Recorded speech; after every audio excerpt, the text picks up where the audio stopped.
कहते हैं भारत के खेतों में किसान और सरहद में जवान, यही अपना भारत का शान। आज तवांग में जो चाइना और भारत के बीच भयावह स्थिति बनी हुई है अरुणाचल प्रदेश को लेकर, इसमें इस संदर्भ में आप क्या कहना चाहेंगे? देखिए, दुख की बात का लग रहा है कि ये घटना बताया जा रहा है 9 तारीख को, 9 दिसंबर को ये घटना है। अब इस घटना को 9 तारीख को घटित हुई है घटना, और हम लोग को जानकारी मिल रही है 12 तारीख को, वो भी मीडिया के माध्यम से। ये जो 3 दिन जो गैप हुआ, तो क्या छिपाया जा रहा है? देश से क्या छिपाया जा रहा है? किस बात का ऐसा था कि लोगों को जानने का हक नहीं है कि हमारा देश क्या हुआ? क्योंकि जो भी जांच एजेंसी है आज के दिन में वह गिरवी हो चुकी है, वह एक आदमी के हाथों में सिमट चुका है। कहीं पर भी स्वतंत्र कार्य नहीं हो रहे हैं। आप देख रहे होंगे कि सदन में विपक्ष का माइक बंद कर दिया जा रहा है और सड़क पर लोगों की आवाज को मीडिया नहीं दिखा रही है। आप लोग जैसे पत्रकारों से मेरा विशेष अनुरोध होगा कि कम से कम जनता की आवाज को आप बुलंद करिए और वहां तक पहुंचाइए जो हमारे सरकार में जो नाकामियां। तो कहीं न कहीं ये भारत के भीतर एक ध्यान भटकाव की राजनीति से प्रेरित काम किया जा रहा है, ताकि जनता जो है सो मुख्य मुद्दा से अलग होकर के इधर उधर अपने ध्यान को केंद्रित करे और वो अपना जो घोटाला है, चुनाव में सेंधमारी है, वो निर्बाध गति से करता रहे। यही चल रहा है। जैसा कि कहा जाता है कि भारत के चौकीदार माननीय प्रधानमंत्री श्री नरेंद्र मोदी जी ने डोभाल जैसे रक्षा विशेषज्ञ, इतने काबिल व्यक्ति को ईडी का संचालन भी उनके हाथ में सौंपा है। तो देश की आंतरिक सुरक्षा के साथ जब हाथ होता है, तब डोभाल कहाँ होते हैं? तब डोभाल जो है कहीं विदेशी यात्रा पे होते हैं, किसी खास मिशन पर नहीं। तवांग में जो चाइना और भारत के बीच भयावह स्थिति बनी हुई है अरुणाचल प्रदेश को लेकर, इसमें इस संदर्भ में आप क्या कहना चाहेंगे? देखिए, दुख की बात का लग रहा है कि ये घटना बताया जा रहा है 9 तारीख को, 9 दिसंबर को ये घटना है। अब इस घटना को 9 तारीख को घटित हुई है घटना, और हम लोग को जानकारी मिल रही है 12 तारीख को, वो भी मीडिया के माध्यम से। ये जो 3 दिन जो गैप हुआ, तो क्या छिपाया जा रहा है? देश से क्या छिपाया जा रहा है? किस बात का ऐसा था कि लोगों को जानने का हक नहीं है कि हमारा देश में क्या हो रहा है? ये पहले से मालूम था, लोग पहले से सवाल उठा रहे थे कि चाइना में के बॉर्डर के इलाके में सब कुछ ठीक ठाक नहीं चल रहा है। तो ये 56 इंची वाले सरकार जो है इसको डिनाई करते आ रही थी। तो आज ये घटना घटी और ये 3 दिन के बाद लोगों को मिला। ये दुखदाई है और भारत से छुपाने का एक साजिश का हिस्सा है। ये राष्ट्रीय सुरक्षा में बहुत बड़ा सवाल है, इस पे आप क्या करेंगे? अभी बताइए ना।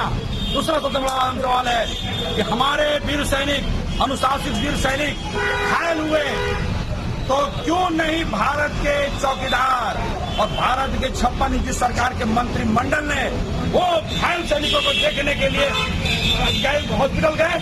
क्यों उसका हौसला अफजाई करने के लिए आप नहीं गए? मेरे गृह मंत्री नहीं था, भारत के नहीं था देश में कि आपको एक घायल सैनिक जो देश में सामान्य रात में ठंड में जब -डिग्री चला गया है, उस देश का बॉर्डर में रक्षा कर रहा है। अब उस देश के जो मुखिया है, उनके मंत्रिमंडल के लोग उनको देखने तक नहीं गए। भारत के गृह सैनिकों का अपमान है या नहीं है? भारत के गृह मंत्री का कहना है कि मेरा खून का कतरा कतरा वीर शहीदों के लिए है। सर, ऐसे में इतनी प्रचंड ठंड में भी चाइना अपने सैनिकों को वहाँ मुस्तैद करके रखा है, मकसद क्या है? देखिए, मैं बेशक मानता हूँ कि जिस तरह हम लोगों के पास जो जानकारी मिल रही है मीडिया के माध्यम से, हमारे वीर सैनिकों ने 300 को चाइना को खदेड़ने का काम किया। ये वीर सैनिकों का, हम लोगों सैनिकों को सलाम करते हैं। ऐसे वीर सैनिक का, हमारा सैनिक जो है, भारत का सैनिक पूरी दुनिया में सबसे अनुशासित और वीर सैनिक माना जाता है, और तीसरी सबसे बड़ी सेना के रूप में भारतीय सेना का नाम आता है। लेकिन दुख की बात होता है कि ऐसे लोग, नेता लोग जो बात बड़ी बड़ी करते हैं और लाल आंख दिखाने की बात करते हैं, घायल सैनिक को देखने तक नहीं जाते हैं। दुख ये लगता है कि उस सैनिक को जाके देखना चाहिए ताकि हमारे सैनिकों का हौसला बुलंद हो सके। कितना कैजुअलिटी है हमारे सैनिकों पर, कितना कैजुअलिटी हुआ? सर देखिए, इसकी कोई इनपुट हम लोगों के पास नहीं है। झड़प क्या हुआ अभी बहुत कुछ बाकी है। आखिर जो दुख की बात का लगा, सर से एक बात और मैं कहना चाहता हूँ आप लोगों को मीडिया के माध्यम से कि आप हमको बताइए कि किस दिन घटना घटी।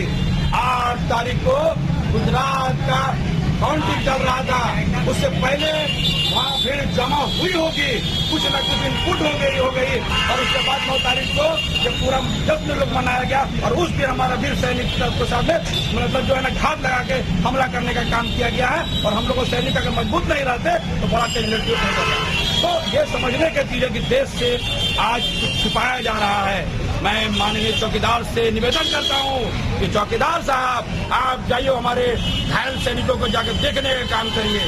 रक्षा मंत्री जी आप घायल सैनिकों के पास जाइए, उनके साथ बैठने का काम कीजिए ताकि देश में एक अच्छा मैसेज जाए और सैनिकों का हौसला बुलंद होने का काम हो।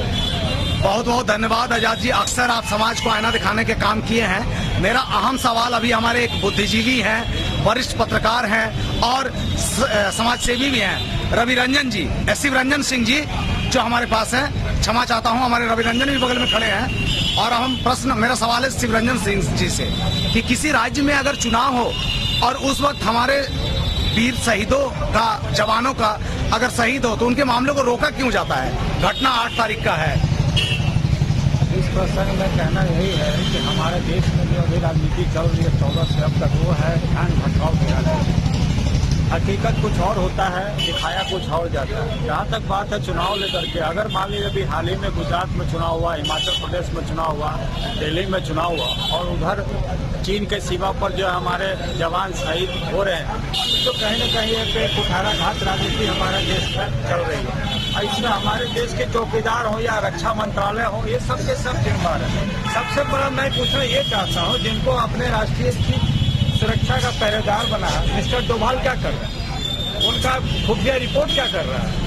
तो कहीं न कहीं ये भारत के भीतर एक ध्यान भटकाव की राजनीति से प्रेरित काम किया जा रहा है ताकि जनता जो है सो मुख्य मुद्दा से अलग होकर के इधर उधर अपने ध्यान को केंद्रित करे और वो अपना जो घोटाला है, चुनाव में सेंधमारी है, वो निर्बाध गति से करता रहे। यही चल रहा है। जैसा कि कहा जाता है कि भारत के चौकीदार माननीय प्रधानमंत्री श्री नरेंद्र मोदी जी ने डोभाल जैसे रक्षा विशेषज्ञ, इतने काबिल व्यक्ति को ईडी का संचालन भी उनके हाथ में सौंपा है। तो देश की आंतरिक सुरक्षा के साथ जब घात होता है तब डोभाल कहाँ होते हैं?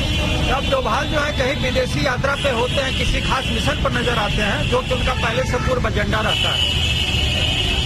क्या कहेंगे, क्या संदेश होगा? संदेश यही होगा कि अपने छद्म राजनीति से बाहर जाए और यथार्थ की धरती पर अपने कदम को रखें और सही मायने में अगर वो देशभक्त का बात करते हैं तो देशभक्ति का जज्बा को सही मायने में इस पटल पर, मानवीय समुदाय के पटल पर वो उपस्थित करें और उसमें वो दिखाएं कि कितने कर्तव्यनिष्ठ वो धर्मपरायण चौकीदार हैं।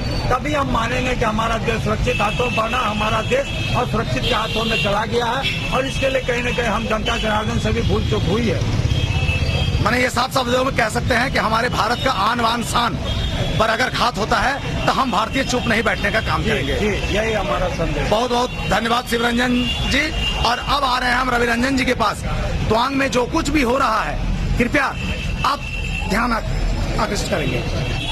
देखिए, जो वहाँ ये हमारे प्रधानमंत्री जी का यहाँ पर साफ साफ कमजोरी झलक रहा है, क्योंकि बोला जाता है कि जब अमेरिका इनको वीजा नहीं देता था तो ये वहां से भाग करके सीधा चाइना ही आते थे और चाइना में ही जाकर के घूमते थे जिस समय ये प्रधानमंत्री नहीं थे। ये प्रधानमंत्री ये स्पष्ट करें कि उस समय ये चाइना क्यों बार बार दौड़ कर जाते थे। और आज जो डोभाल साहब को ये जिम्मेवारी दी गई है, ये डोभाल साहब भी आज के दिन में बार बार चाइना जाते हैं। किस लिए जाते हैं कि उनको ये इनपुट नहीं मिलता है कि आखिर हमारे आंतरिक मामले में क्या चल रहा है चाइना का, हमारे सीमा पर वो क्या करने जा रहा है। कोई भी यदि जिनको इतनी बड़ी जिम्मेवारी दी जाती है तो उनका ये काम होता है और इसलिए वह दिया जाता है। कहीं वे ये सोच करके या दिखावा करते हैं कि हम वहां जाते हैं या उनका जो व्यापार चल रहा है कहीं उसमें वो संलिप्त हैं और ये सारी चीजों पर, देश की सुरक्षा पर ध्यान नहीं दे करके ये जांच का विषय है। लेकिन सबसे बड़ी बात ये है कि यह जांच करेगा कौन, क्योंकि जो भी जांच एजेंसी है आज के दिन में वह गिरवी हो चुकी है, वह एक आदमी के हाथों में सिमट चुका है। कहीं पर भी स्वतंत्र कार्य नहीं हो रहे हैं। आप देख रहे होंगे कि सदन में विपक्ष का माइक बंद कर दिया जा रहा है और सड़क पर लोगों की आवाज को मीडिया नहीं दिखा रही है। आप लोग जैसे पत्रकारों से मेरा विशेष अनुरोध होगा कि कम से कम जनता की आवाज को आप बुलंद करिए और वहां तक पहुंचाइए, जो हमारे सरकार में जो नाकामियां हैं उसे दिखाने का प्रयास करें आप। तो ऐसे परिस्थिति में जब चाइना में वीजा के लिए आना जाना था, उस टाइम मित्रवत संबंध थी, अभी वो हमारे दुश्मन है।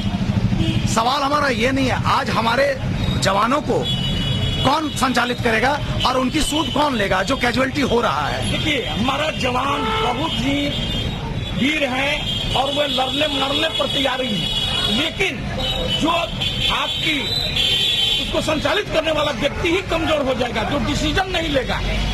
तो इस जंग की घटनाएं घटती है, उनके पास सही इनपुट नहीं मिलेगा तो ऐसी घटना घटेगी।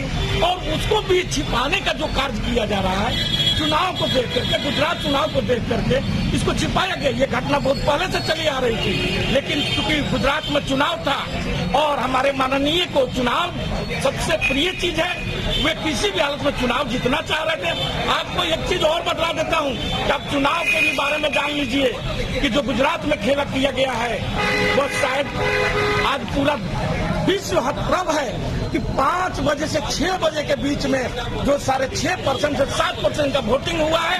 यदि इतने 1 घंटा में गुजरात में इतना वोटिंग हुआ है तो वहाँ पूरा गुजरात में अफरा तफरी मच जाना चाहिए। ये नहीं, अभी हम चुनाव संदर्भ बात नहीं करेंगे, ये देश की आंतरिक सुरक्षा का मामला है। सारी चीज उसी का लेन देन है जो कि हमसे छिपाया गया, क्योंकि गुजरात का चुनाव नहीं रहता।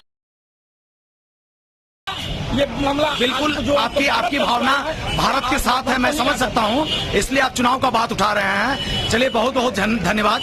आज कोयलांचल के जनता, धनबाद के बुद्धिजीवी, पत्रकार, जो भी सामाजिक व्यक्ति हैं, वो साफ शब्दों में देश की सुरक्षा के साथ समझौता नहीं करना चाह रहे हैं। और एक ही बात में इन लोगों का कहना है कि गोली चले या बम, सीमा की सुरक्षा करेंगे हम।